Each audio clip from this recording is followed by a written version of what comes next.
యాదాద్రి భువనగిరి జిల్లా గుండాల మండలం ప్రాథమిక ఆరోగ్య కేంద్రంలో పనిచేస్తున్న ఆశా వర్కర్లపై డాక్టర్ ప్రవీణ్ కుమార్ కట్టుబొట్టు మీద అసభ్యకర వ్యాఖ్యలు చేశారని కూడా పెద్ద ఎత్తున ఆశా వర్కర్లు ఆందోళన చేస్తూ హాస్పిటల్ ముందు కూడా భారీగా ధర్నా నిర్వహిస్తున్నటువంటి పరిస్థితి కనపడుతుంది. జిఎస్ఎల్ మెడికల్ ఇన్స్టిట్యూషన్స్ మరియు కిమ్యూ ఇంటర్నేషనల్ యూనివర్సిటీ భాగస్వామ్యంతో ఇండియన్ అలైన్డ్ ఎంబీబీఎస్ కోర్స్ అడ్మిషన్లు అందిస్తోంది నియో. గత 20 సంవత్సరాలుగా మేము గ్రామీణ ప్రాంతాలలో ప్రజలకు వైద్య సేవలు అందిస్తున్న పరిస్థితి ఉంది.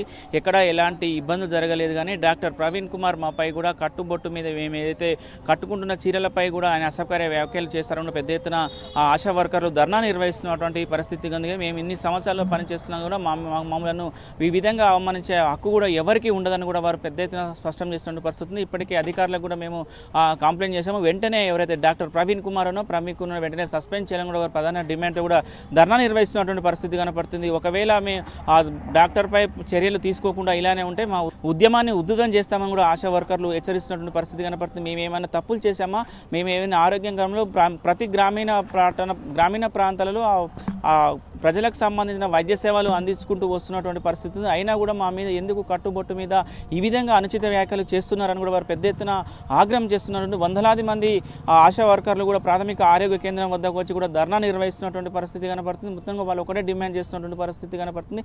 ఎవరైతే డాక్టర్ ప్రవీణ్ కుమార్ ఉన్నారో ప్రవీణ్ కుమార్ వెంటనే సస్పెండ్ చేయాలి, అతనిపై కఠిన చర్యలు తీసుకోవాలని కూడా ప్రధానంగా డిమాండ్ చేస్తున్నటువంటి పరిస్థితి కనపడుతుంది. దీనికి సంబంధించిన ఆశా వర్కర్లు మాట్లాడుతున్నారు.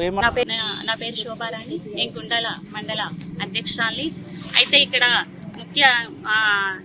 కూర్చోవడం ఎందుకంటే సారు మాకు మెడికల్ ఆఫీసర్ ప్రవీణ్ డాక్టర్ గారు మాపై ఎలాంటి అంటే ఏఎన్సీ టార్గెట్ గురించి ప్రతి నెల మా పిఎస్సికి పిలిపించినంత మాత్రాన మా రాష్ట్ర అధ్యక్షురాల్ని మేము అది మాట్లాడిపిస్తే ఆమెవరు ఆఫ్టర్ ఆల్ ఆశ అని చెప్పేసి అనడం జరిగింది.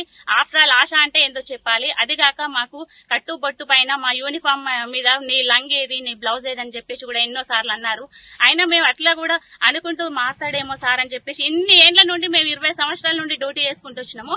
అయితే ఒకటి సార్ ఏమంటున్నారంటే వీళ్ళు పని చేతగాక నా మీద అపనిందలు వేస్తున్నారు అని చెప్పేసి అంటారు. మరి మేము 20 సంవత్సరాల నుండి పని చేయట్లేదా? మీరు విలేజ్ లకు వచ్చి సర్పంచ్లు అడగండి, ప్రజలను అడగండి, మేము చేస్తున్నావా చేయట్లేదా అని చెప్పేసి. ఈ సార్ వచ్చి ఇప్పుడు 8 నెలల నుండి మేము సర్వీస్ చేయట్లేదా? మరి ఇప్పుడు మీరు వచ్చినాక ఎంత టార్గెట్ అయింది, ఎంత చేసిరు? మా మీద ఇలాంటి చేయడం వల్ల మేము మహిళలు ఎక్కడ చెప్పుకోవాలి, ఏమని చెప్పుకోవాలి? యూనిఫామ్ ఇప్పుడు నేను డిఎంహెచ్ ఆఫీస్ కి డ్రెస్ వేసుకొని పోతే ఈమె చూడండి డ్రెస్ అని చెప్పేసి మళ్ళీ అదే విధంగా అంటాడు. నేను వేసుకుంది యూనిఫామ్ అయినా కానీ తను ఏమంటున్నాడంటే ఆమె డ్రెస్ వేసుకొని పోయింది, మళ్ళీ యథావిధిగా వచ్చి నా వస్త్రాల మీదనే చేయడం. ఒక మేలు వైద్యాధికారి అయి ఉండి ఆడవాళ్ల గురించి అట్లా మాట్లాడడం మాకు నచ్చలేదు. మేము ఆ మెడికల్ ఆఫీసర్ ఉంటే మేము పని చేయలేము, విధులకు హాజరుగాము. దీనిపైనే డిఎంహెచ్ఓ సార్కి, ఎమ్మెల్యే గారికి కూడా వినతి పత్రం ఇవ్వడం జరిగింది.